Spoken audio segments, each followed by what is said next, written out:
हा पटपट.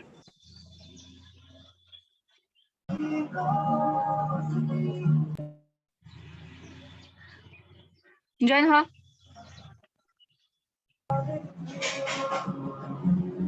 E01 ते E24 ची जी मुलं आहेत, ठीक आहे, 24 मुलं सुरुवातीची, त्यांचा फॉलोअप मला घ्यायचा आहे. फी कधी भरणार आहात E1 ते E24?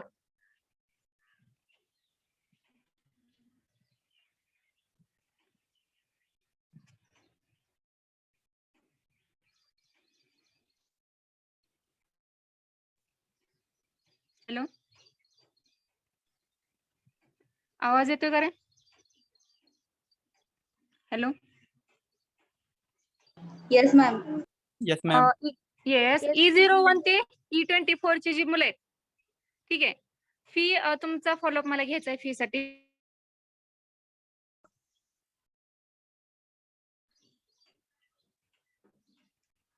E01 ते E024.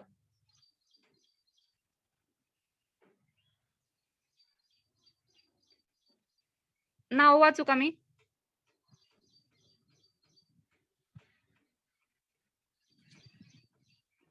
E01 ते E24. फी लवकरात लवकर भरा. आणि फी भरल्यानंतर तुम्ही किती फी प्रत्येक पहिली जी 24 मुलं आहेत E01 ते E24, तुम्ही अगोदर किती फी भरली आहे, ठीक आहे, ती किती फी भरली आहे त्याचा मला व्हॉट्सअपला स्क्रीनशॉट पाठवा, फोटो काढा आणि फोटो सेंड करा. आणि आता नंतर किती भरली आहे तुम्ही ते पण मला त्याचा फोटो काढून पाठवा. आणि ज्यांनी 2-3 दिवसात भरणार आहेत, ठीक आहे, तर त्यांनी मला सांगा तसं की या तारखेपर्यंत भरणार आहोत आम्ही. पण फी लवकरात लवकर फिल करा, ठीक आहे. जॉईन व्हा पटपट. E01 आहे का पार्टिसिपेंट मध्ये?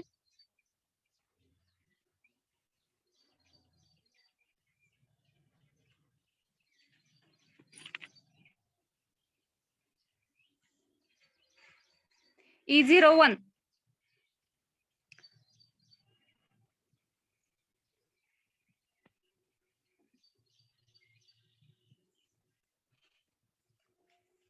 ठीक आहे, थांबा मी पाहते. E02 Sangeeta Deshmukh. Sangeeta. E02. Fee कधी भरताय? 2-3 दिवसात भरतो. ठीक आहे. E03 बघा, ठीक आहे, तुमचा कॉल झालाय. E04 मोनालींचा पण कॉल झालाय. प्रणाली. E05 प्रणाली. हा 2-3 दिवसात भरते. ओके, ठीक आहे. E06 अमृताचा पण कॉल झालाय. 7. E07 अजून जॉईन झाले नाहीत. E09 प्रणाली. Yes ma'am. फी भरा लवकरात लवकर. अगोदर किती फी भरली ना त्याचा त्या तुमच्या फीचा फोटो काढून मला व्हॉट्सअपला शेअर करा, ठीक आहे. हा ओके. 11 प्रेरणा.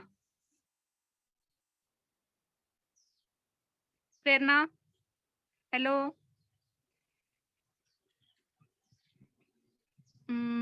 प्रेरणा. E13 ऋतुजा. E13 भरली आहे मॅम. हॅलो ऋतुजा. भरली मॅम. कंप्लीट भरली? हो. कंप्लीट. फोटो पाठवते मॅम. ओके, मला काय करा? हो फोटो पाठवा, ठीक आहे. नंतर E17 अनिकेत. मॅडम. फी किती भरली तुम्ही? पहिल्यांदा भरली होती ऍडमिशनच्या टायमिंगला, परत नाही भरली. बरं, आता हे 2-3 दिवसात भरून टाका, ठीक आहे. हो. किती भरले त्याचं मला फी किती भरली त्याचा फोटो पाठवा, ठीक आहे, किती भरली ती अगोदर ऍडमिशनच्या पहिल्यांदा वेळेस. 10,000 भरली होती. ओके, ठीक आहे. आम्हाला फॉलोअप घ्यायचं म्हणजे मेल करायचा. तुम्ही किती फी भरली ना त्याचा मला फोटो पाठवा, मी मेल करेन. 2-3 दिवसात भरतील मुलं म्हणून, ठीक आहे. ओके. नंतर 18 रोहित. भरतो मॅडम 2-3 दिवसात. ओके. नंतर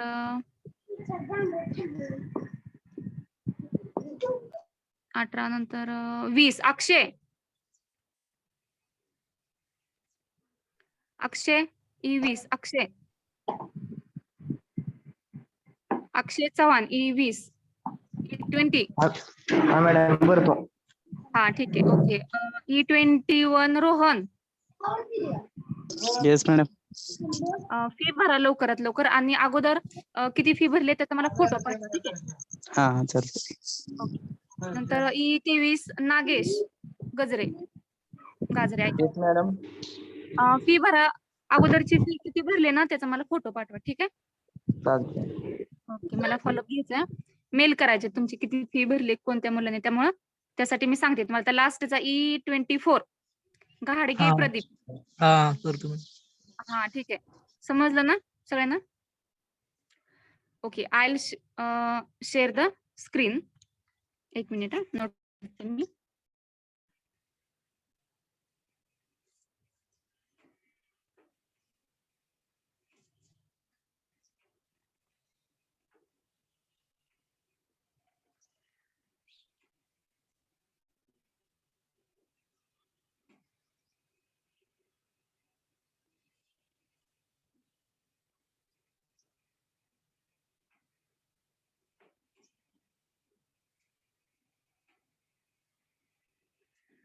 काल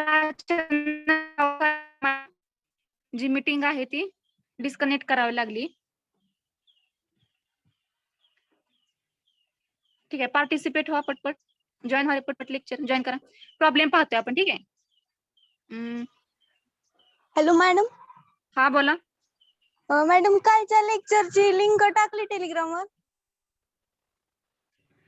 नाही, मी लिंकच टाकत नाही कुठल्या लेक्चरची अजून, कारण मोबाईल वरून मला लेक्चर अपलोडच करता येत नाही, त्यामुळे लिंकच टाकता येत नाही. बर ठीक आहे मॅडम. ओके, तुम्हाला काय डाऊट असेल तर कॉल करून करू शकता, ठीक आहे. काल काय लेक्चरला झालं असेल, प्रॉब्लेम महत्वाचे होते काल, तरी ओके काल काय जे झाले. हा रिपीट करते मी, मला आता क्वेश्चन विचारा काय समज नसेल तर. Okay madam. ठीक आहे. आपण प्रॉब्लेम पाहतोय, प्रॉब्लेम लिहायचा चालू होता, ठीक आहे. मोबाईल मोड ओपन करूया.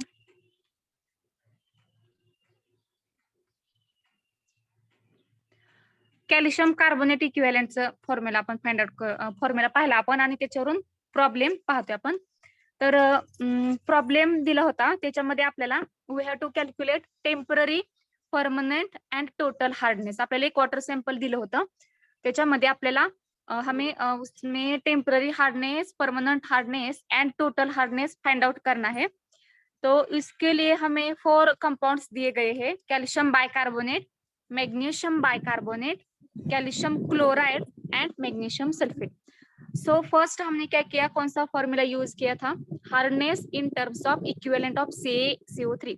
कैल्शियम कार्बोनेट का जो इक्विवेलेंट हार्डनेस है उसका फॉर्मूला है mass of hardness into 100 divided by molecular weight.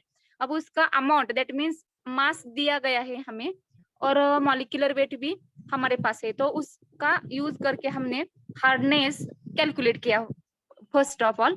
Then we also calculate the temporary and permanent hardness. आता परमनंट हार्डनेस टेम्पररी अगोदर पाहूया. टेम्पररी हार्डनेस काढण्यासाठी आपण फॉर्म्युला वापरला होता. आपण काय केली होती की कॅल्शियम बायकार्बोनेट आणि मॅग्नेशियम बायकार्बोनेट यांच्या ज्या CaCO3च्या इक्विव्हॅलेंटच्या ज्या व्हॅल्यू आलेल्या आहेत त्यांची फक्त ऍडिशन केली होती. सेम तसं 4 कंपाऊंड साठी करायचं, फक्त दोघांची ऍडिशन केली. सेम परमनंट हार्डनेस आपण फाइंड आउट केला. आता परमनंट हार्डनेस साठी हमें equivalent CaCO3 hardness of CaCl2 का लेना है, calcium chloride and magnesium sulphate, इन दोनों की जो वैल्यू रहेंगे उसके हम सम करेंगे. So in this way we can calculate the temporary and permanent hardness and last one is the total hardness. अब लास्ट में हमें टोटल हार्डनेस फाइंड आउट करना है. तो टोटल जब हमें फाइंड आउट करना होता है तो हम क्या करते हैं, टेम्पररी एंड परमानेंट हार्डनेस जो है उन दोनों की हम एडिशन कर लेते, तो we can get the total hardness. So this is the problem और numericals based on the equivalent of CaCO3. जर तुमची ऑनलाईन एक्झाम झाली तर एकाच याचा तुम्हाला विचारलं जातील, एकच कंपाऊंडचे विचारले जातील. आणि समजा ऑफलाईन असेल तर 4 मार्काला हा प्रॉब्लेम विचारला जातो. समजलाय प्रॉब्लेम सगळ्यांना?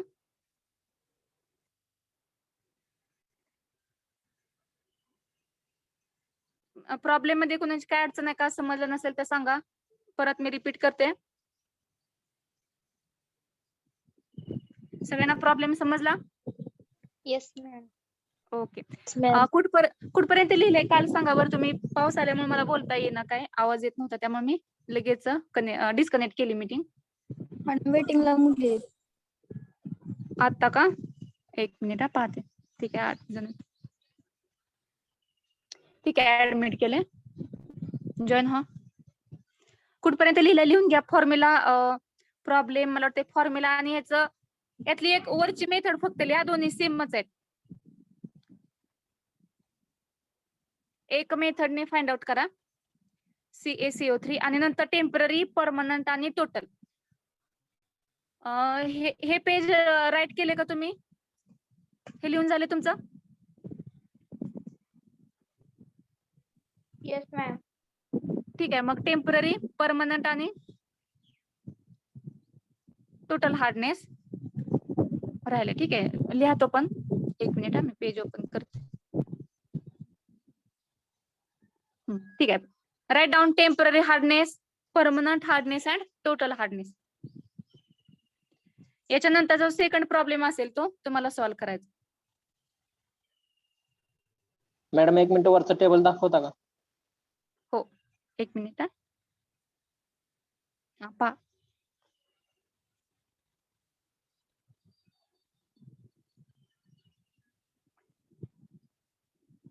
वरचं म्हणजे प्रॉब्लेम मधील दाखवू का? हा मॅडम, प्रॉब्लेम मधला. हा, ठीक आहे. घ्या प्रॉब्लेमची व्हॅल्यू लिहून घ्या याच्यामधल्या.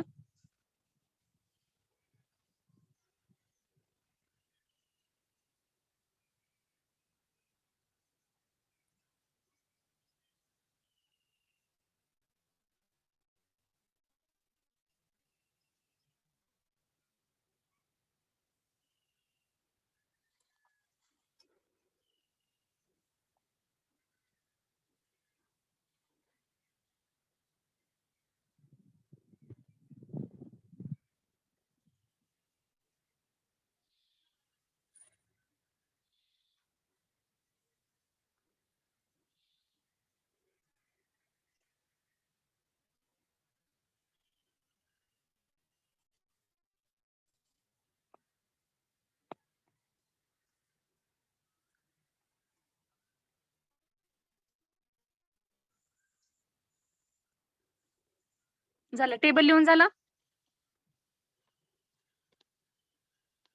Yes madam. ठीक आहे, लिहा. पुढचं लिहा, फॉर्म्युला लिहा. नंतर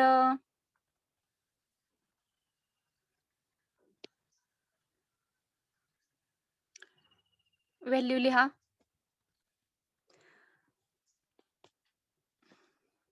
सुरुवातीला आपल्याला इक्विव्हॅलंट ऑफ CaCO3 कॅल्क्युलेट करायचं, नंतर टेम्पररी, नंतर परमनंट आणि टोटल. पुढचा प्रॉब्लेम तुम्हाला सोडवायचा आहे.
झालं का रे?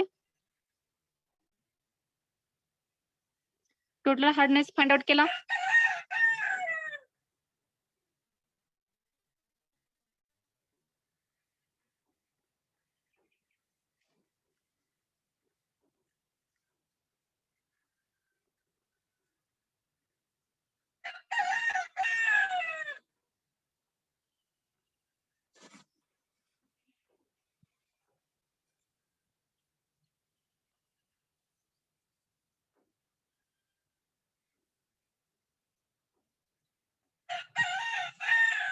Is it over? Yes, over ma'am. और नॉट? ओके. Yes ma'am. सगळ्यांचं झालं का लिहून? सगळ्यांचं? Yes ma'am. सगळ्यांचं कम्प्लीट झालेलं? ठीक आहे. Yes ma'am. मग आता सेकंड प्रॉब्लेम जो आहे तो तुम्हाला फाइंड आउट करायचा. ओके. ठीक आहे. आता मी आन्सर दिसून देत नाही, फक्त फॉर्म्युला दिसून देते. पहा आता second problem. A sample of water on analysis was found to contain the following impurities expressed in milligram per litre. आता आपल्याला मिलीग्रॅम पर लिटर मध्ये सेम वरचे जे कंपाऊंड घेतले होते आपण सेम तसेच आहेत, फक्त त्याचे व्हॅल्यू आता डिफरंट असतील. कॅल्शियम बायकार्बोनेट दिले आपल्याला इम्प्युरिटी, त्याचं मास आहे 6 milligram per litre, molecular weight दिले 162. मॅग्नेशियम बायकार्बोनेटचं दिले अमाऊंट किंवा मास 8 मिलीग्रॅम पर लिटर, त्याचं मॉलिक्युलर वेट दिले 146. नंतर कॅल्शियम क्लोराईड दिलंय तुम्हाला 7 milligram per litre, molecular weight असणार आहे त्याचं 111. मॅग्नेशियम क्लोराईड दिलाय, त्याचा अमाऊंट असणार आहे 5 मिलीग्रॅम पर लिटर आणि मॉलिक्युलर वेट असेल 95.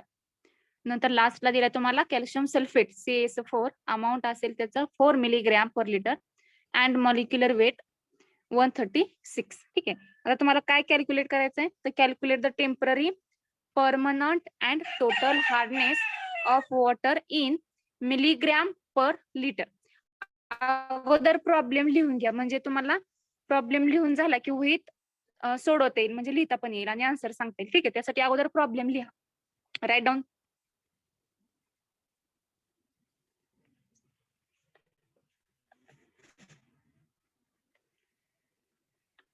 प्रॉब्लेम लिहून घ्या, लिहित लिहित सोडवणार आहे आपण.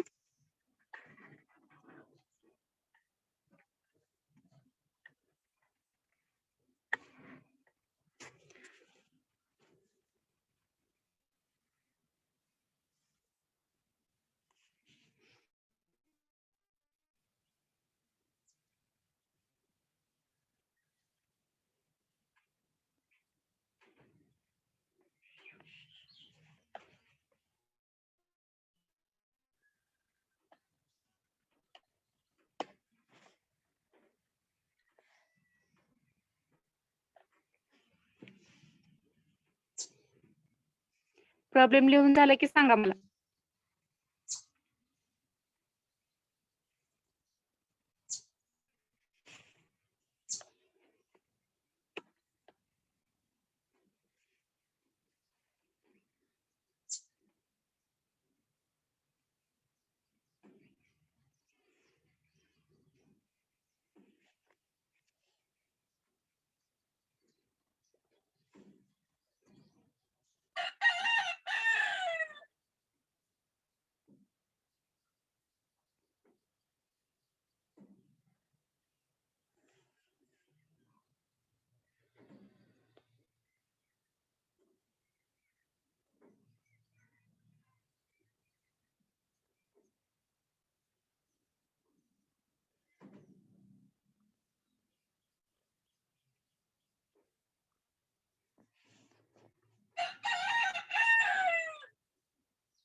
झाला लिहून झाला प्रॉब्लेम?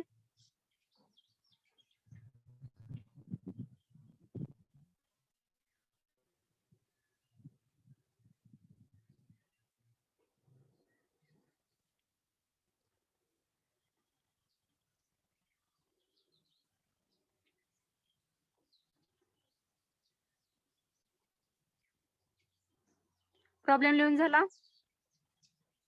फक्त तिथपर्यंत लिहा, व्हॅल्यू पर्यंत, व्हॅल्यू आणि कॅल्क्युलेटचं मिलीग्रॅम पर लिटर. ठीक आहे. आन्सर आपण सोडवत सोडवत काढणार आहोत. प्रॉब्लेम फक्त लिहा. लिहून झालं की सांगा.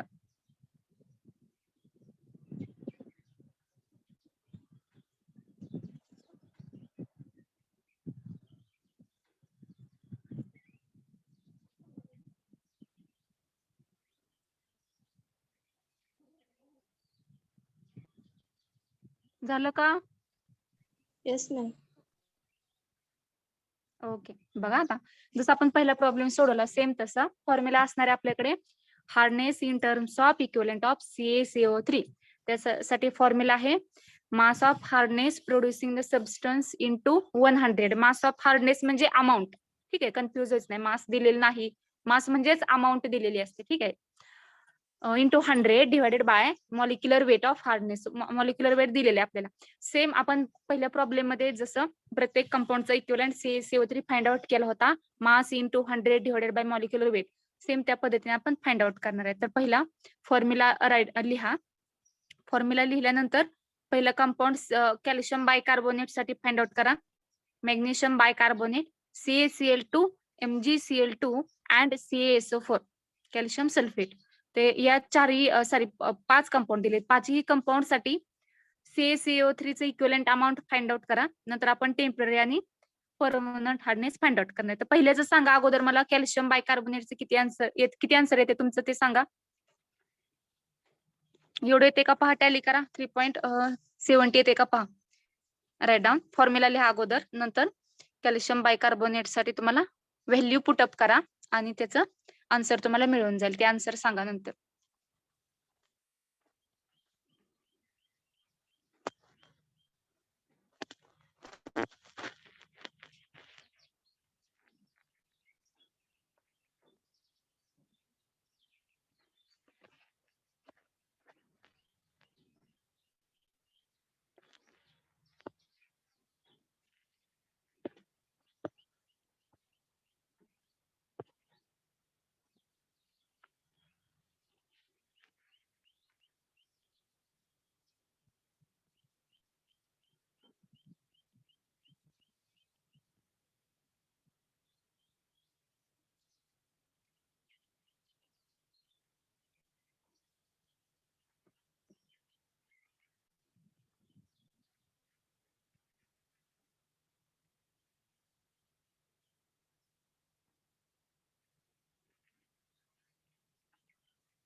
काढलं का पहिल्या कंपाऊंडचा आन्सर कॅल्शियम बायकार्बोनेटचं? कॅल्शियम बायकार्बोनेटचं CaCO3 चा इक्विव्हॅलेंट अमाऊंट फाइंड आउट करा आणि उत्तर किती येते ते सांगा. साकिब,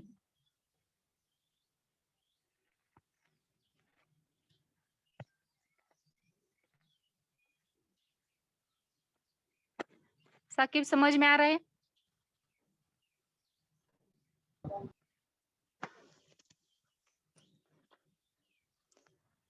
हमें पहले कैल्शियम बाइकार्बोनेट का इक्विवेलेंट अमाउंट फाइंड आउट करना है, ठीक है? फाइंड आउट करो।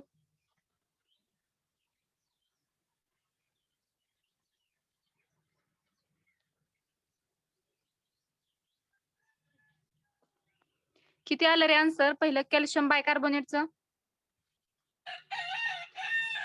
लिहून झालं का नाही?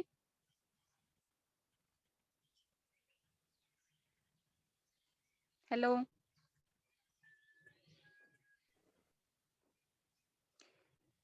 हॅलो,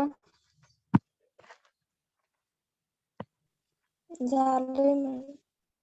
किती आलं आन्सर पहिलं कॅल्शियम बायकार्बोनेटचं? 3.70. येस, पहिला 3.70. Okay, right. सेकंड मॅग्नेशियम बायकार्बोनेटचं फाइंड आउट करा. 5.47. Okay, correct it also. And third one is calcium chloride. 6.306. 0.3. Yes, yes, correct. 4 MgCl2. 5.263. Okay. And last one is calcium sulfate. 2.941. Okay, सगळ्यांचं आले ना answer? Yes, ma'am. Yes, ठीक आहे, ma'am. सोपं आहे problem. एवढा अवघड नाही, सोपं आहे. ठीक आहे. आता पहा टेम्पररी हार्डनेस. ठीक आहे, आपण टेम्पररी हार्डनेसला नेहमी कॅल्शियम बायकार्बोनेट आणि मॅग्नेशियम बायकार्बोनेटच्या ज्या व्हॅल्यू आलेल्या आहेत त्यांची आपण बेरीज करणार आहोत, ऍडिशन करणार आहोत. ठीक आहे. मग कॅल्शियम कार्बोनेटसाठी तुमची व्हॅल्यू आली आहे 3.703 आणि मॅग्नेशियम बायकार्बोनेटसाठी व्हॅल्यू आहे तुमची 5.479. ठीक आहे. Add together them and tell me the answer.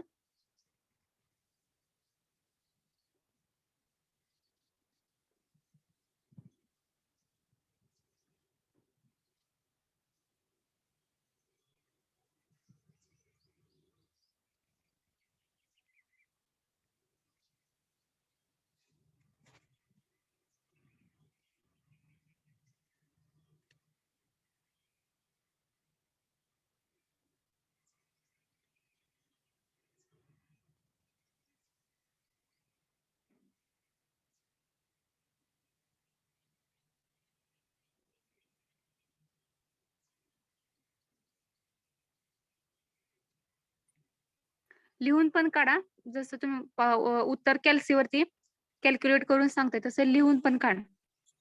लिहित लिहित सोडवा गणित.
झालं का? टेम्पररी हार्डनेस काढून झालं?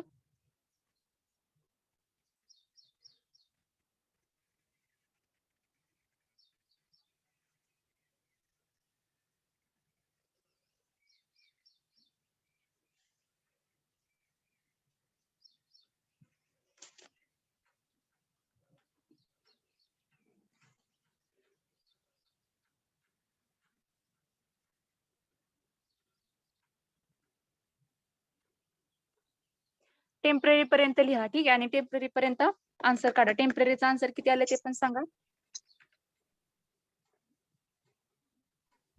9.182. Okay, correct. टेम्पररी पर्यंत लिहून झालं की सांगा, मग तर आपण परमनंट हार्डनेस फाइंड आउट करू.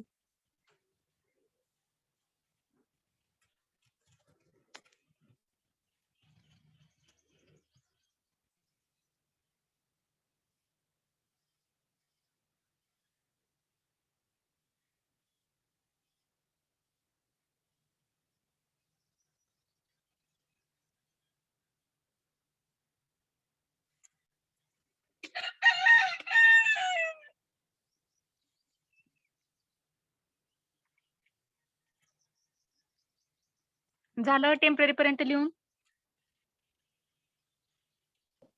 Yes, ma'am. Yes, ma'am. Next. आता टेम्पररी मध्ये काल जसं आपण काढलंय मॅग्नेशियम बायकार्बोनेट आणि कॅल्शियम बायकार्बोनेटची बेरीज केली होती, बरोबर आहे. आणि परमनंट मध्ये आपण कॅल्शियम क्लोराइड आणि मॅग्नेशियम सल्फेटची बेरीज केलेली. पण आज अजून ह्या प्रॉब्लेम मध्ये, सेकंड प्रॉब्लेम मध्ये अजून एक कंपाऊंड दिलेला आहे, कॅल्शियम सल्फेट दिलाय, सॉरी मॅग्नेशियम, कॅल्शियम सल्फेट दिले एक्स्ट्रा. तर टेम्पररी आपल्याला नेहमी कॅल्शियम बायकार्बोनेट आणि मॅग्नेशियम बायकार्बोनेट यांचीच बेरीज करायची. किती कंपाऊंड जरी दिले, 10 दिले, 12 दिले, 15 दिले, तरी तुम्हाला फक्त दोघांची बेरीज करायची असते. आणि परमनंट मध्ये राहिलेल्या सगळ्यांची मग सम करायची. मग आता राहिलेले जे 3 असतील, कॅल्शियम क्लोराईड, नंतर मॅग्नेशियम क्लोराईड आणि नंतर राहिला लास्टला कॅल्शियम सल्फेट. तर आपण तिन्ही व्हॅल्यू ज्या असतील त्यांच्या इक्विव्हॅलेंट व्हॅल्यूची सम करणार आहोत आणि आपल्याला जी व्हॅल्यू भेटणार आहे ती असणार आहे परमनंट हार्डनेस. ठीक आहे. Then find out first of all write the formula and add together them, add these 3 values and then you will get the final answer. Sakib, hello. Sakib,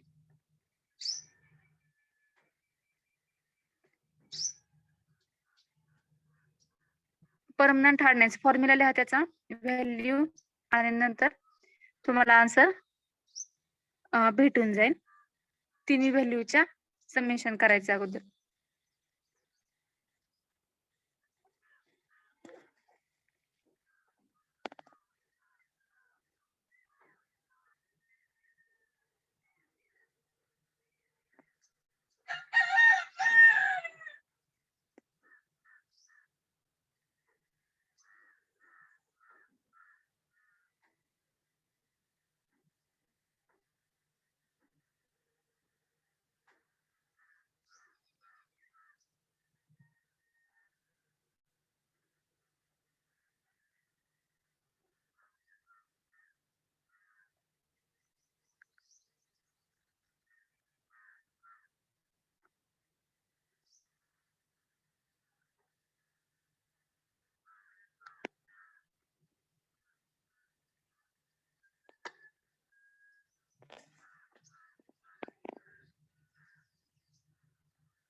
झाला, फाइंड आउट झालंय permanent हार्डनेसचा answer. Yes ma'am. किती आले? 14. Okay, लिहून घेतलं. Permanent, yes, नंतर last आता total hardness राहिले आपले. ठीक आहे, परमनंट फाइंड आउट केला आणि टेम्पररी पण. टोटल मध्ये आपण काय करतो, टेम्पररी आणि परमनंटची दोघांची बेरीज केली की आपल्याला टोटल हार्डनेस किती आहे तो भेटतो. Then write down the formula for total hardness. Temporary hardness plus permanent hardness, value टाका 9.182 plus 14.51. Then you will get the answer.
झालं का?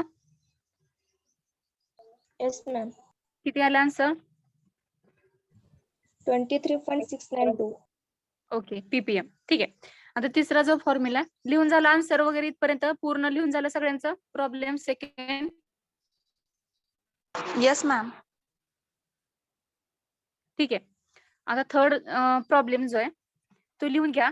आता थर्ड प्रॉब्लेम मध्ये मी तुम्हाला काही सांगणार नाही, तो तुम्हाला सोडवायचा आहे. सेकंड प्रॉब्लेमला किती पान गेले बघा, एक किंवा अर्ध, तेवढा स्पेस सोडायचा आणि त्याच्या पुढची कन्सेप्ट आपण नंतर पाहणार आहे.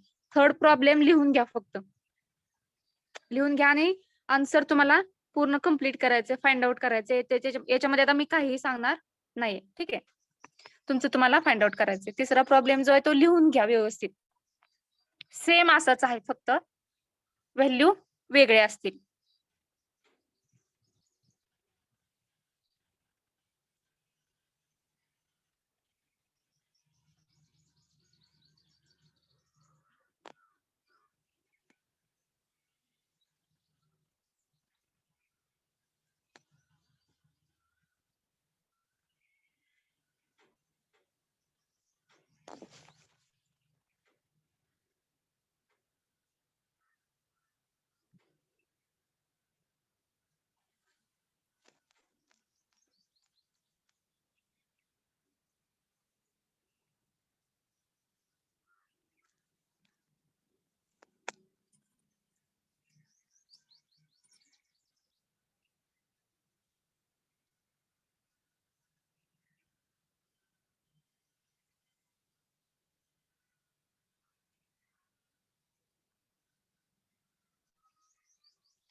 झाला का लिहून प्रॉब्लेम?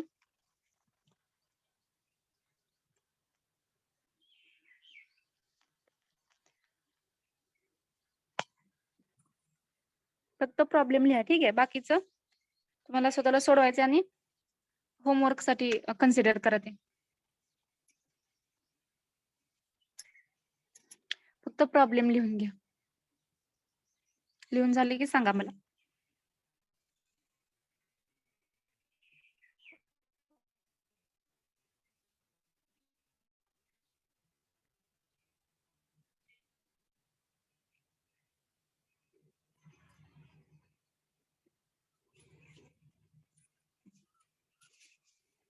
झालं का लिहून? Yes ma'am. ओके, सोडवला सगळ्यांना? सोडवता येईल प्रॉब्लेम? सोडवता येईल सगळ्यांना हा problem? Yes ma'am. Yes ma'am. Okay, कुणाला येत नसेल तर तरी पण सांगा, मी एकदा सांगते शॉर्ट मध्ये.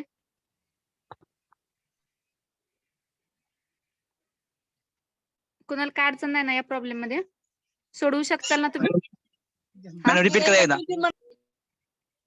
ओके, तुम्हाला काय करायचंय, इक्विव्हॅलेंट CaCO3 सुरुवातीला काढायचे. 4 कंपाऊंड दिलेत: calcium bicarbonate, magnesium bicarbonate, calcium sulphate आणि मॅग्नेशियम सल्फेट. तर यांचे तुम्हाला मास दिलेला आहे आणि मॉलिक्युलर वेट दिलेला असतो. मग तुमचा फॉर्म्युला असतो mass into 100 divided by molecular weight. ठीक आहे, मग तुम्हाला प्रत्येक कंपाऊंड साठी असं हा फॉर्म्युला वापरून सेम इक्विव्हॅलेंट CaCO3 चे व्हॅल्यू फाइंड आउट करायचे. आता 4 व्हॅल्यू मिळतात आपल्याला. नंतर टेम्पररी हार्डनेस काढायचा असतो. टेम्पररी हार्डनेस साठी तुम्हाला कॅल्शियम बायकार्बोनेट आणि मॅग्नेशियम बायकार्बोनेटच्या ज्या इक्वेलंटच्या व्हॅल्यू आलेले त्या व्हॅल्यूची सम करायची आणि नंतर परत काढायचा असतो परमनंट हार्डनेस. परमनंट हार्डनेस साठी तुम्हाला राहिलेले जे दोन असतील कॅल्शियम बायकार्बोनेट आणि मॅग्नेशियम बायकार्बोनेट रिमूव्ह झाले, आता राहिले दोन कॅल्शियम सल्फेट आणि मॅग्नेशियम सल्फेट. या दोघांच्या ज्या CaCO3 इक्विव्हॅलेंटच्या व्हॅल्यूज असतील त्यांची परत तुम्हाला ऍडिशन करायचे. मग ती जी व्हॅल्यू असणार आहे ते परमनंट हार्डनेसची असेल. मग लास्टला तुम्हाला टोटल हार्डनेस फाइंड आउट करायचा असतो. Total hardness is the sum of temporary and permanent hardness. Temporary किती आले पाहायचा आणि परमनंट किती आले, दोघांची परत बेरीज करायची आणि लास्टला तुम्हाला टोटल हार्डनेस मिळून जातो. ठीक आहे, जमेल आता? Yes madam. ओके, बघा त्याच होता.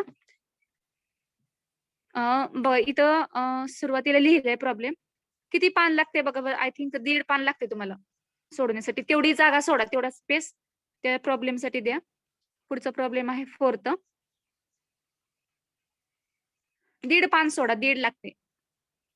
नंतर 1.5 पान सोडून त्याच्या पुढे 4th प्रॉब्लेम राईट डाऊन.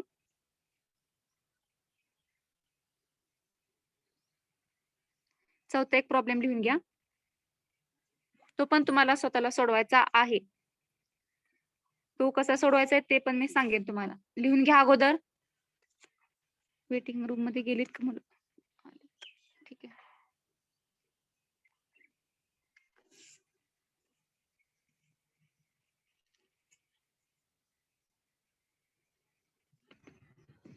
चौथा प्रॉब्लेम लिहा.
झालं का लिहून?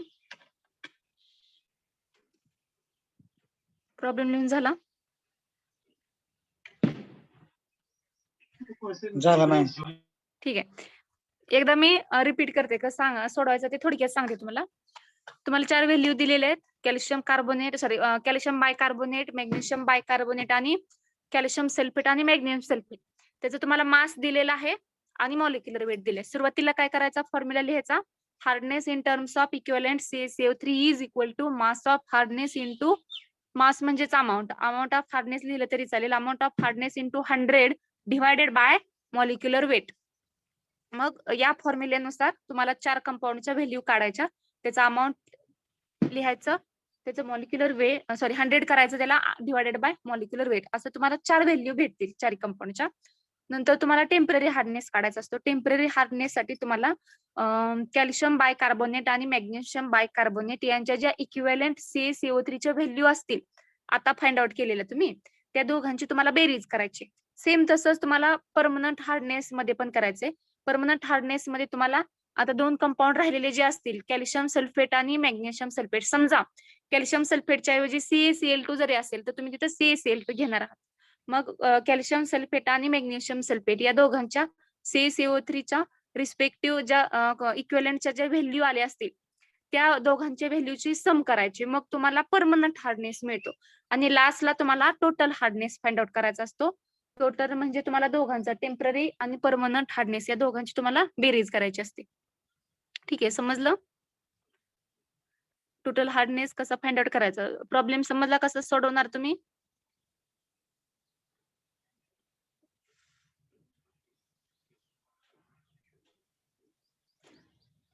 जमेल ना सोडवायला, जमेल ना प्रॉब्लेम? काय अडचण आहे का प्रॉब्लेम सोडवायला? सोडवता येईल का सगळ्यांना? Yes, ma'am. Yes, ma'am. Yes, ma'am. Okay, very good. All are the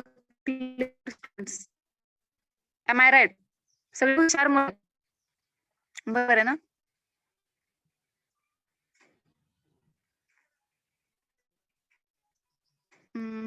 पुढची कन्सेप्ट आहे स्लज. ठीक आहे, बघा आता. आता तुम्हाला इथं स्लज आहे, या दोन स्टडी करायच्या आहेत. तर याच्यामध्ये एक डायग्राम दिसते, अगोदर डायग्राम मध्ये पाहूया आपण.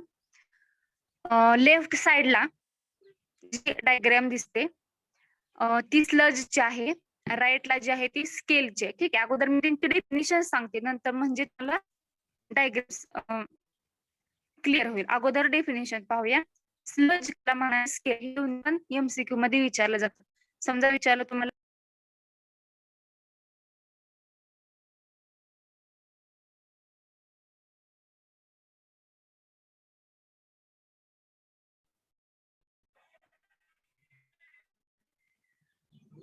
आवाज येतोय का रे?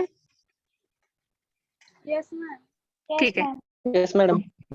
ओके, देन नेक्स्ट पहा. स्लज अगोदर सांगते मी.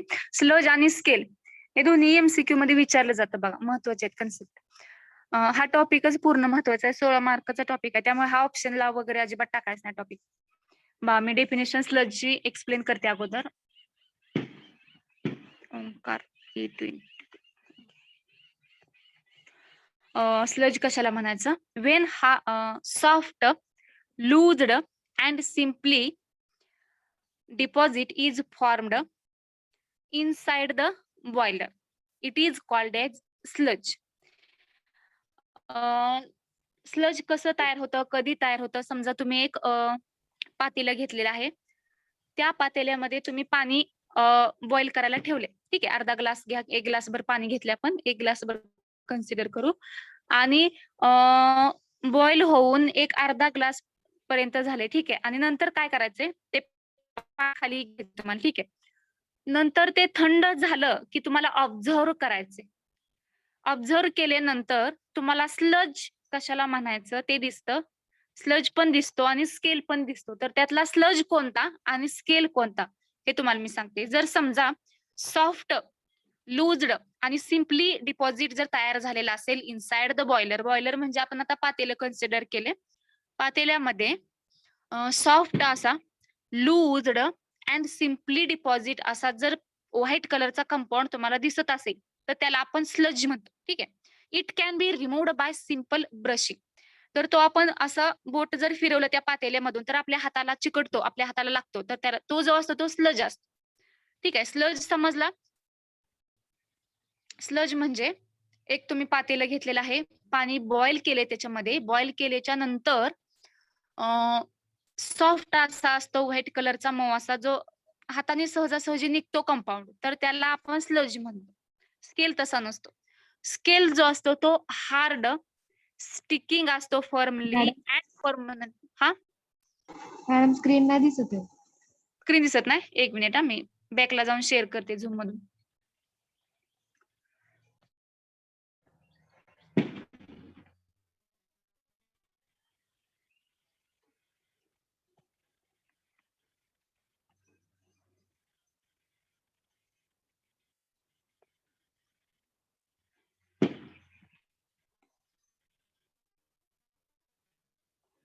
दिसते का स्क्रीन आता?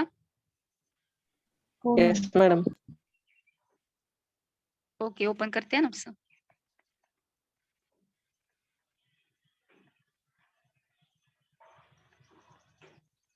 हे ऑब्झर्वेशन स्केल आणि स्लजचे कधी दिसतात तुम्हाला, ज्यावेळेस तुम्ही पाणी बॉईल करणार आहात. बॉईल केल्यानंतर थंड झाल्यानंतर हे तुम्हाला ऑब्झर्वेशन दिसून येतात. पांढऱ्या कलरचे कंपाऊंड दोन्ही तयार होतात. जो हाताने निघतो मऊ असतो, हाताला मऊ लागतो, सॉफ्ट असतो आणि सहजासहजी रिमूव्ह होतो. ब्रशने पण आपण तो रिमूव्ह करू शकतो. तर त्याला आपण स्लज म्हणतो. जो सॉफ्ट असतो तो स्लज असतो आणि स्केल जो असतो तो हार्ड असतो.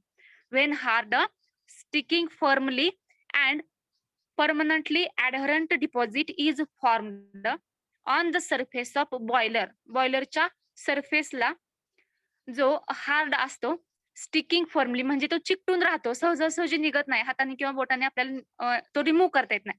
अँड परमनंटली ऍडरंट असतो डिपॉझिट, त्याला आपण म्हणतो स्केल म्हणतो. ठीक आहे.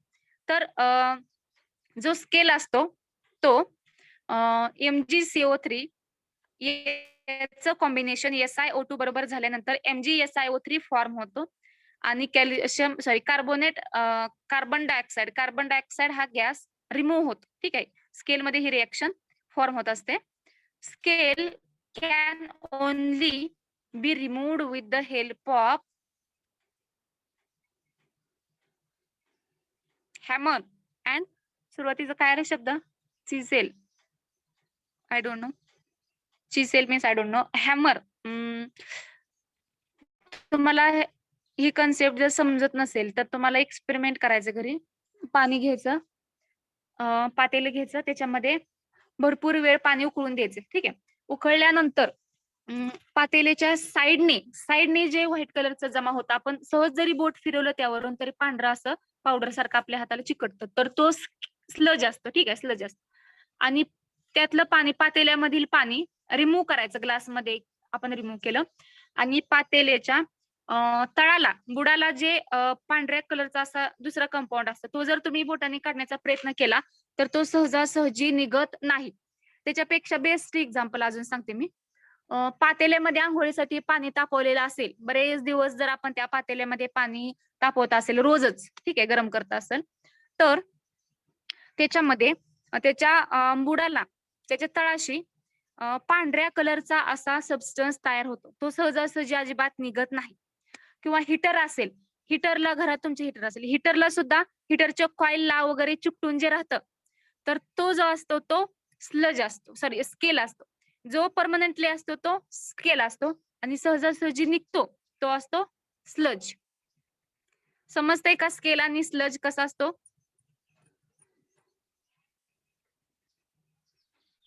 Yes ma'am. ठीक आहे. आता जो स्केल असतो बघा, हिटरच्या कॉइलला जो तयार झालेला असतो, एकदम घट्ट असतो, जर आपण हाताने काढण्याचा प्रयत्न केला तर तो कंपाऊंड व्हाईट कलरचा अजिबात निघत नाही. तर आपल्याला तो हॅमरने वगैरे काढावा लागतो, म्हणजे त्याच्यावरती प्रेशर किंवा फोर्स अप्लाय करून तो रिमूव्ह करावा लागतो, कारण तो कसा असतो, परमनंटली ऍडरंट असतो. परमनंटली ऍडरंट म्हणजे तो कायमस्वरूपी असा चिकटून बसण्यासाठी चिकटून बसलेला असतो. तर तो जो असतो तो स्केल असतो आणि सहजासहजी जर हात फिरवला त्याच्यामधून, जे पांढरा असतं, आपला हात पांढरा होतो पूर्णपणे, हाताला जे पांढरा कंपाऊंड लागलेला असतो तो असतो स्लज. ठीक आहे, स्केल आणि स्लज. आता डायग्राम बघा. स्लज कसा तयार होतोय बघा. आपण वरती बॉयलर वॉल आहे, ठीक आहे, वरती जे आहे ते सरफेस कन्सिडर करा, त्याच्यावरती बॉयलर वॉल आहे. त्या बॉयलरची जी वॉल असणार आहे, म्हणजे त्याचा सरफेस, त्याच्यावरती आपण स्लज आहे, तिथे स्लज जो तयार झाला असेल त्याची डायग्राम तुम्हाला दिसते. तर त्याचे जे पार्टिकल असतात ते कसे जॉईन झालेत बघा, किंवा कसे अटॅच झालेत बघा, ते वरती सरफेसला ओनली अटॅच झालेले दिसतात. आणि राईट हँड साइडला जर तुम्ही पाहिलं तर जे स्केलचे तुम्हाला डायग्राम दिसते, म्हणजे स्केलचा एक पार्टिकल घेतलाय आपण आणि तो बॉयलरला किंवा बॉयलरच्या वॉलला कशा पद्धतीने अटॅच होतो ते दिसते. तर त्याला अशा तुम्हाला पाकळ्या असल्यासारखे दिसते. ठीक आहे. तर त्या ज्या असतील ते हार्ड अपिअरिंग कोटिंग असते on inner wall of boiler, त्यालाच आपण म्हणतो स्केल. तर हार्ड असं अपिअरिंग कोटिंग असते बघा त्याच्यावरती, जसं तुम्हाला ते फुलांना पाकळ्या असतील त्या पद्धतीने दिसते. तर हे जे कोटिंग असते असं इरेग्युलर शेपचं, तर ते कोटिंग बॉयलरच्या वॉलला एकदम फिक्स असं परमनंटली अटॅच होत अडेरेंट होतं म्हणजे स्टिक होतं, चिकटून असं बसते, त्यामुळे ते सहजासहजी रिमूव्ह होत नाही. तसं स्लजचे जे पार्टिकल असतात ते तसे नसतात, एकदम सर्क्युलर आकारचे असतात, गोलाकार असतात आणि ते फक्त गोलाकार असल्यामुळं मऊ असतात, गुळगुळीत असतात आणि सहजासहजी जसे अटॅच होतात तसे सहजासहजी निघूनही जातात. ठीक आहे, तर हे झाले त्यांच्या डायग्राम. तर when water is converted into steam, ज्यावेळेस आपण पाणी स्टीम मध्ये कन्वर्ट करतो, when water is converted into steam both suspended and dissolved materials may deposit within the boiler. ज्यावेळेस आपण मगाशी सांगितल्याप्रमाणे पातेल्यामध्ये पाणी घेतलं, बॉईल केलं, त्याचं स्टीम मध्ये म्हणजे वाफेत कन्व्हर्जन होतं, तर त्यावेळेस काय होतं, जे सस्पेंडेड पार्टिकल असतात म्हणजे पाण्याच्या वरती जे तरंगत असणारे पार्टिकल्स आणि डिझॉल्व्ह झालेले मटेरियल्स हे सगळे डिपॉझिट होतात. कुठं डिपॉझिट होतात, तर बॉयलरच्या वॉल वरती डिपॉझिट होतात. If these material form adherent coating, जर याचं अडेरंट कोटिंग तयार होत असेल ऑन द मेटल सरफेस, तर त्याला आपण म्हणतो स्केल. आणि समजा मेटल सरफेस वरती अडेरंट असं तयार होत नसेल तर त्याला आपण म्हणतो स्लज. स्लज जो असतो तो चिकटून राहत नाही, तो सुपरफिशियल असतो, फक्त वरून असा त्याचा एक लेअर असतो, एकदम एकदम स्ट्रॉंग परमनंटली असा तो चिकटून बसलेला नसतो, म्हणून त्याला आपण म्हणतो स्लज. स्लज जो असतो तो अडरंटली चिकटत नाही किंवा अटॅच होत नाही म्हणून त्याचे पार्टिकल. आणि जे स्केल असतं ते स्केल मात्र परमनंटली असतं किंवा अडेरेंटली असतं, ते सहजासहजी आपल्याला रिमूव्ह करता येत नाही. Are you getting these two concept, sludge and scale? Are you getting? दोन्ही कन्सेप्ट समजल्या, कशाला स्केल म्हणायचं आणि कशाला स्लज म्हणायचं? Yes ma'am. येस ठीक आहे. मॅम. हा, कन्फ्युज होतं, दोन्ही सेम शब्द आहेत आणि सेम वाटतं, पण याच्यामध्ये कन्फ्युज व्हायचं नाही. बरोबर मुलांचं इथं कन्फ्युजन होतं आणि 1 मार्क्स जातो एमसीक्यू मधला. स्लज जो असतो तो स्लज एकदम सॉफ्ट असतो. ठीक आहे, स्लज सॉफ्ट असतो आणि तो लूजली अटॅच असतो आणि सहजासहजी रिमूव्ह होतो. स्केल जो असतो तो हार्ड असतो, स्टिक झालेला असतो, फर्मली म्हणजे स्ट्रॉंगली. इथं फर्मचं स्पेलिंग चुकलंय, FIRM असं पाहिजे फर्मचं स्पेलिंग. फर्मली म्हणजे स्ट्रॉंगली अटॅच झालेला असतो आणि तो परमनंटली अडेरेंट डिपॉझिट झालेला असतो, त्याला आपण स्केल म्हणतो. स्केल हा हार्ड असतो, तो ब्रशने रिमूव्ह होत नाही. आणि स्लज हा सॉफ्ट असतो, एकदम हाताला आपल्या पावडर सारखा लागतो, गुळगुळीत लागतो, मऊ लागतो आणि हा ब्रशने आपण रिमूव्ह करू शकतो. ठीक आहे, this is about the sludge and scale. Remaining parts will see next lecture. तर तुम्हाला असाइनमेंट दिले किंवा होमवर्क दिलेले 2 प्रॉब्लेम तुम्हाला सोडवून आणायचे. ठीक आहे, जॉईन झालेला असतील सगळे तर मला 1 मिनिट स्क्रीनशॉट काढून घेऊ द्या अटेंडन्स साठी. 59 मुलं आहेत. ठीक आहे, इथे ऋतुजा अब्सेंट राहत जाऊ नका रे.